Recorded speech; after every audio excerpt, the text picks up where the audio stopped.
Hello, everyone. Welcome to the Orphic Astrology channel. My name is Natalia Alas, and today I'd like to go over 3 magical plant allies for the Libra New Moon.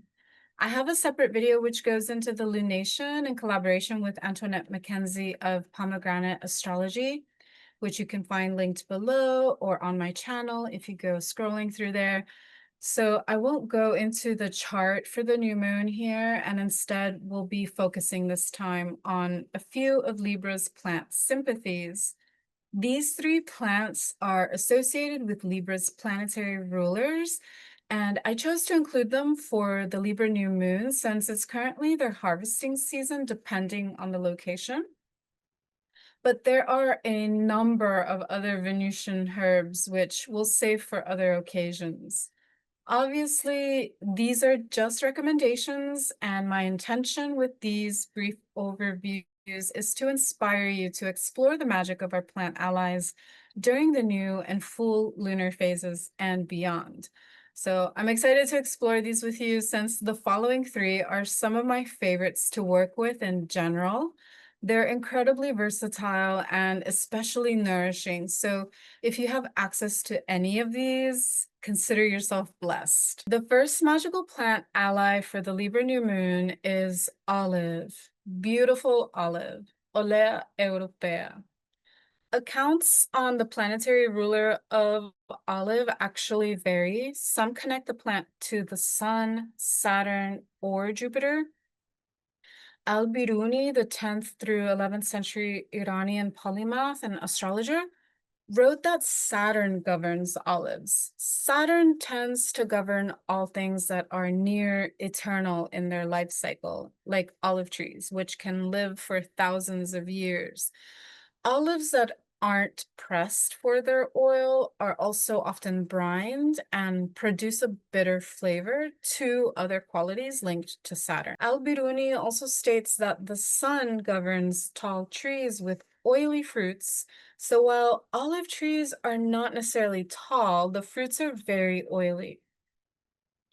The sun is also often linked to evergreens due to their vitality. While Agrippa considers Jupiter the ruler of the olive tree and its oil, herbalists such as Sarah Corbett and Maria Christodoulou consider olive to be most closely aligned with Jupiter, especially in considering its mythos with Athena, a child of Zeus. So olive is, in a way, Zeus's grandchild, born from Athena's hand, and we'll get into this later on. Olive is a subtropical evergreen tree in the family Oleaceae that thrives in the hot and dry climates. It prefers full sunlight in well-drained, light and chalky soils, limestone slopes, and coastal climate conditions, and it tolerates drought well due to its extensive root system. Olive is one of the oldest and longest cultivated plants. It is native to the Mediterranean basin, Iberian Peninsula, North Africa, and Asia Minor, and wild varieties are traced as far back as the 12th millennium BCE, with evidence of its earliest cultivation approximately 8,000 years ago in the Fertile Crescent, which is modern-day Jordan, Palestine, Lebanon, Syria, Turkey, Iraq, and Iran. So olive is deeply embedded in cultural, religious, and culinary traditions of these regions, and it is the most emblematic tree of the Mediterranean region. The Latin term olea is derived from the Greek elea, meaning olive berry or olive tree. Olea europaea has a number of subspecies that are native to other parts of the world, such as subspecies africana found throughout the African continent. And common wild species in the Levant include the subspecies cuspidata and varieties sylvestris. The parts of the olive tree used are its leaves and fruit, which hold highly therapeutic properties and benefits that support the cardiovascular, neurological, and immune systems. For these therapeutic benefits, olive leaf and the oil of olive fruit have been used medicinally for thousands of years. The wood is also harvested for woodworking and its branches for firewood. The leaves are also a staple food for sheep and goats. Olive oil is a common carrier for many herbs that are applied topically or taken internally for various ailments. And olives, olive leaves, and olive oil on their own have been used as a vitality tonic for thousands of years. And the oil was considered especially potent for strengthening and toning the body. In Greece, the olive tree is deeply rooted in the origins of Athens, from its association with Athena, the goddess of wisdom, courage, and strength. In ancient times, from the end of the Late Bronze Age, or around 1200 BCE, olive trees became set apart as moriae and considered private property under the protection of the state, as the lore goes that Athena planted the first olive tree in Greece on the sacred rock of the Acropolis. From this tree that Athena planted, 12 new ones sprung up and were transplanted into a sacred grove in the sanctuary of the hero Academos. Athletes would rub their bodies with olive oil to procure Athena's strength and stamina for winning competitions, and upon winning would be crowned with olive leaves and rewarded olive oil from this sacred grove. The sanctuary of Academos would become the site of Plato's Academy, and the term academy is derived from Academos' namesake. The 8th century BCE poet Homer described olive oil as liquid gold, and supplicants would pour olive oil or wine over altars or on the ground to initiate prayer and offer branches of olive leaves in the temples to propitiate the gods. The oil was also used as lamp fuel for votive offerings in the temples, and the olive branch was also offered between quarreling friends as an appeasement. The olive tree has remained a central part of Greek life ever since. Olive trees have an average lifespan of approximately 500 years, but there are some that live up to 3,000 years or more, thus representing longevity. The Azorias tree in Crete is estimated to be 3,200 years old and is now an UNESCO World Heritage Site. Also, the olive tree of Vouvon in Crete is estimated to be between 2,000 and 4,000 years old and is a protected natural monument. In Palestine, the olive tree is also deeply embedded in the culture, where the tree represents the people's connection to the land and the ancestors because of its longevity and intricate root system. Archaeological evidence shows that olive trees have been cultivated in Palestine since the Chalcolithic period, or around 3600 BCE. To this day, olive trees have the greatest economic and social importance for Palestinians. According to the Palestinian Museum, it is claimed that the oldest olive tree in the world is in Jerusalem's southern hills in the village of Al-Walaja. The Palestinian Olive Oil Council estimates its age at over 5,500 years. Other ancient olive trees include the Olivastro di Luras in Sardinia, which is estimated to be between 3,000 and 4,000 years old, called the Great Patriarch, which I think it should be called the Great Matriarch, of course, like, come on. The tree is considered the oldest millenary olive tree in Europe. Then there is the Oliveira de Muxao in Moriscas, Portugal, which is claimed to be 3,350 years old. In Malta, the Bidni olive trees are said to be 2,000 years old and were likely brought there by ancient Phoenician traders. Lebanon claims the Noah sisters, which locals say were the source of the olive branch that the dove brought back to Noah after the flood. The parts used are the leaves and the fruit. Its actions are vast, with some of its most important being antifungal, anti-inflammatory, cardioprotective, antibacterial, anti-cancer, antioxidant, antimicrobial, antiseptic, antiviral, astringent, febrifuge, and so on. It has an astringent and bitter taste, with the fruits being oily as well. Its energetics are cooling and drying, while the oil is moistening. Some of its magical uses include warding and protection against the evil eye and sorcery, for propitiation of the gods, for perseverance, empowerment, and nourishment rituals, for libations, divination and scrying, and revitalization and restoration of well-being. Olive is often used as a protective plant, also in the form of suffumigation or in baths, using its leaves in particular.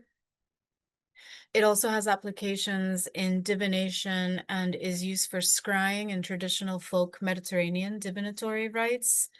For example, in southern Italy and in the islands of Corsica, Sardinia, and Sicily, or Sicilia, keeping an olive branch is one of many ways to ward the home from witchcraft or sorcery, and in some places, an olive branch was thrown into the fire to determine a young woman's destiny for marriage or celibacy. And then there's scrying, performed by dropping olive oil into a basin or bowl of water to determine the presence of the evil eye.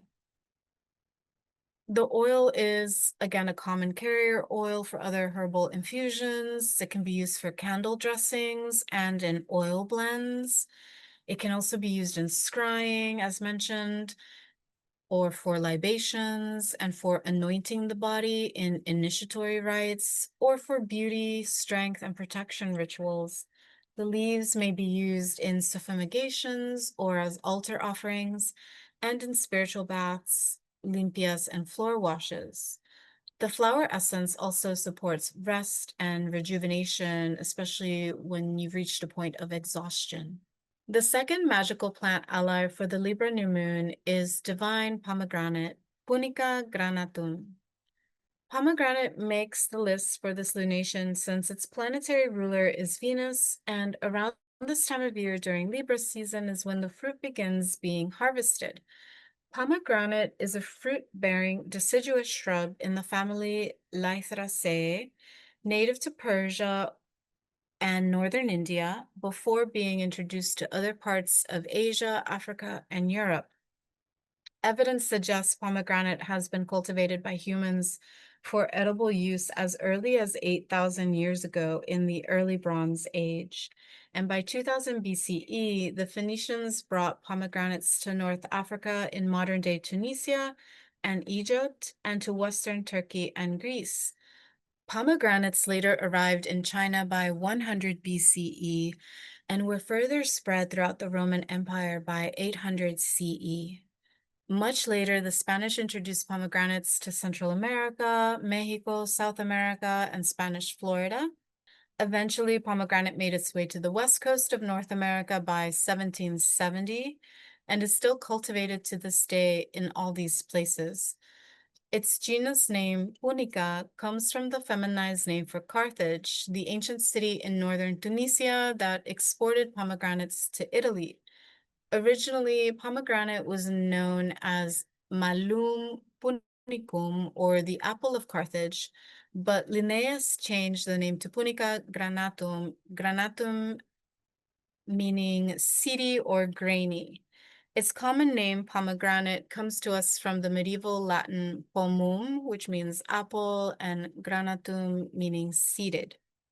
The fruit, which is comprised of a multitude of granules, symbolized in Zoroastrian culture the soul's immortality and the perfection of nature, as well as the cycles of life, birth, and renewal, and was taken ceremoniously at the winter solstice as well as during the autumnal equinox festivals. It is also a symbol of love in courtship rituals, which is part of the reasons it is associated with Venus and Libra. In Morocco, folk custom says that if you are to eat pomegranate seeds with someone you like, it will make them like you back. Pomegranates were also brought into bedchambers of newly married couples and fed to them to promote fertility. Through her monograph of pomegranate on Herbaria, Sarah Corbett shares a number of cross-cultural traditions that used pomegranate to predict how many children a bride would have by casting the fruit on the day of her wedding day.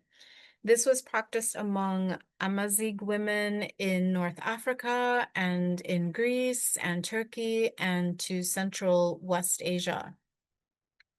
In North Africa, pomegranate seeds were also cast onto crop fields to increase their fertility and abundance, and were also considered to ward against the evil eye.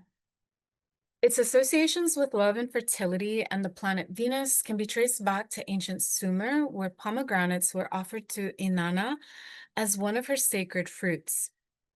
Around 600 BCE, a cuneiform tablet in the Neo-Babylonian Inanna template archive records a ritual where 500 pomegranates and dates were given as an offering. The Greeks also considered pomegranate to be a chthonic fruit, which nourishes the dead in the underworld. This is immortalized in the mythos of the goddess Persephone eating the seeds of the pomegranate that Hades gave to her. Pomegranates were also associated with Aphrodite, and part of Greek lore has it that pomegranates were cultivated in Cyprus by Aphrodite herself, reinforcing the attribution of this plant to Venus. In other accounts, pomegranates are said to have sprung up from the blood of Adonis as Aphrodite held his dying body after being gored by a wild boar. The Egyptians also associated pomegranates with prosperity, ambition, sexuality, and luxury, and in Jewish beliefs, it is thought that the tree of life was a pomegranate tree. In Spain, the city of Granada is named for the fruit, which was introduced to Andalusia by the Phoenicians, which settled there around 850 BCE. Pomegranate literally translates to Granada in Spanish, and the fruit is found on the city's flag and coat of arms. This is where my maternal grandmother's father was from, and along with my other Mediterranean ancestors, they love receiving this fruit on the altar, so I include pomegranates in my ancestral offerings. Its parts used are the root, bark, fruits, and flowers. Some of its principal actions are being astringent, agglutinant, vulnerary, antioxidant, anticarcinogenic, antiparasitic, febrifuge, also a digestive tonic.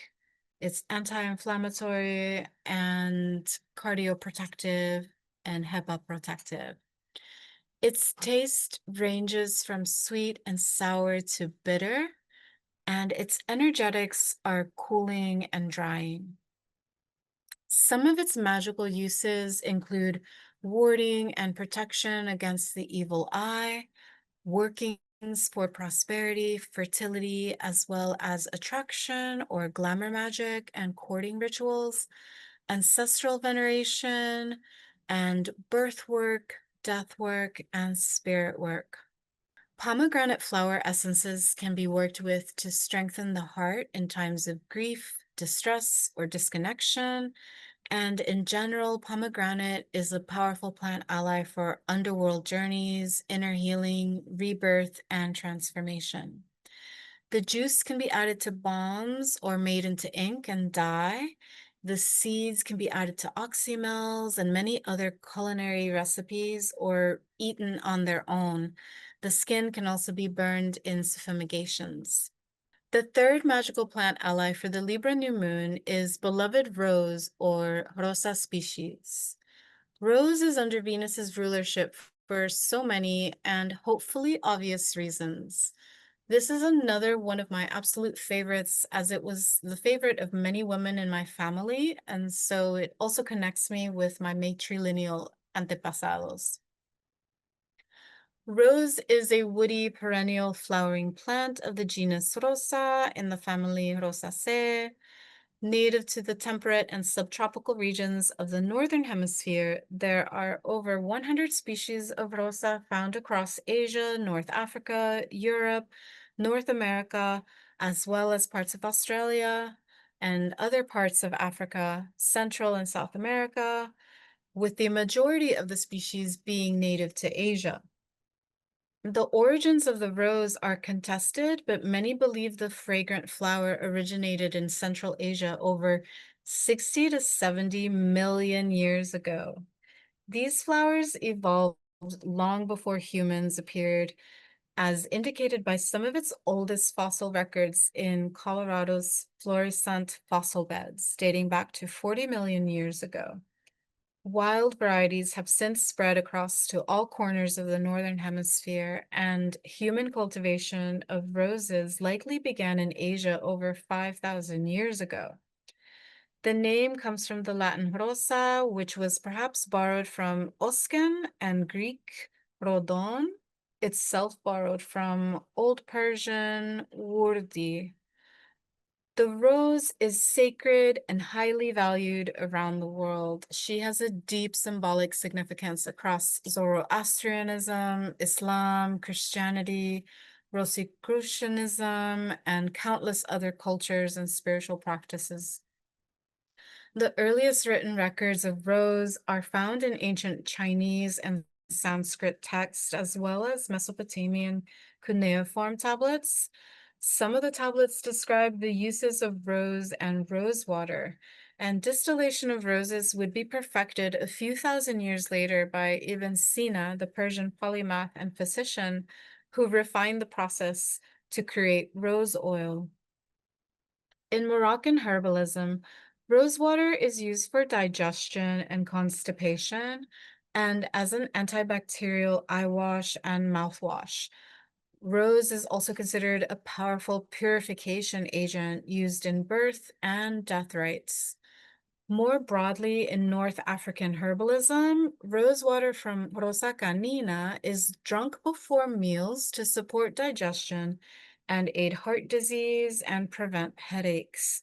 It is also applied topically to treat acne. Roses have long been associated with the planet Venus as Inanna, the Queen of Heaven. Venus traces a five-pointed star or five-petaled rose pattern across the sky through her synodic journey. And in Greek culture, roses are also sacred to Aphrodite. It is said that roses sprang up from her feet as she stepped onto Cyprus.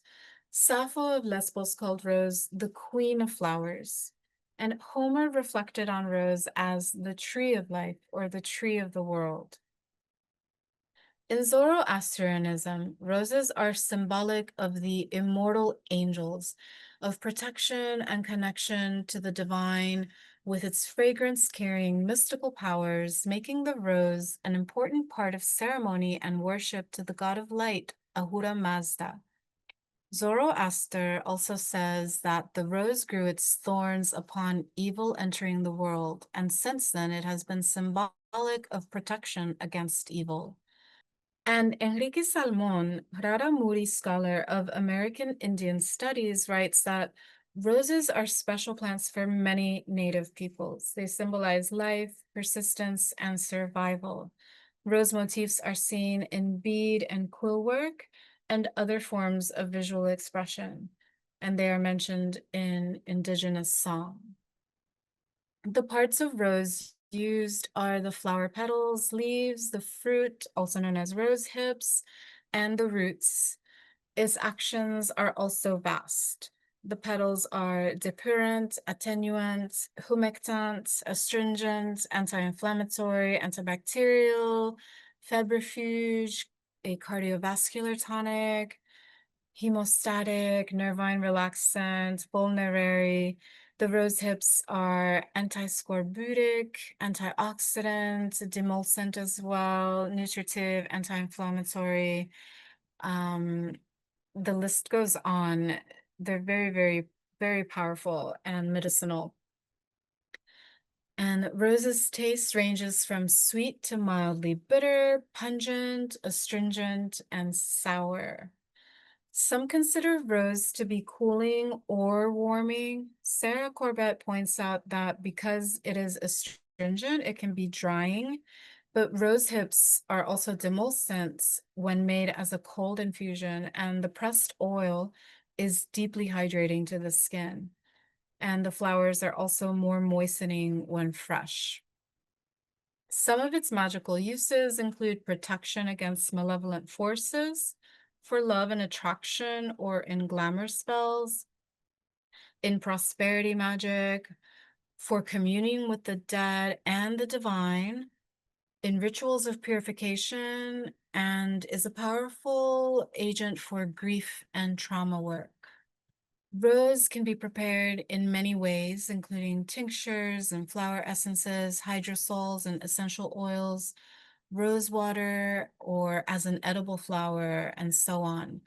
The dried rose buds or petals can be crushed and added to magical workings or used to dress candles, and the fresh petals can be added to spiritual baths or limpias and floor washes.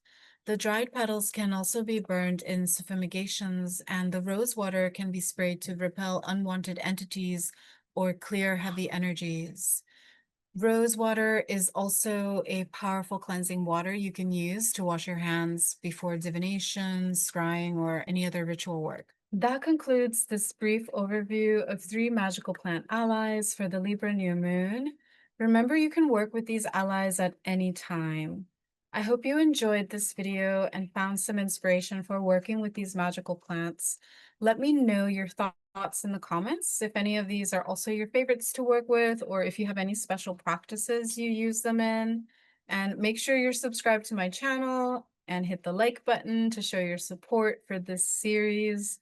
Special thanks, as always, to my wonderful patrons. Ciao until next time.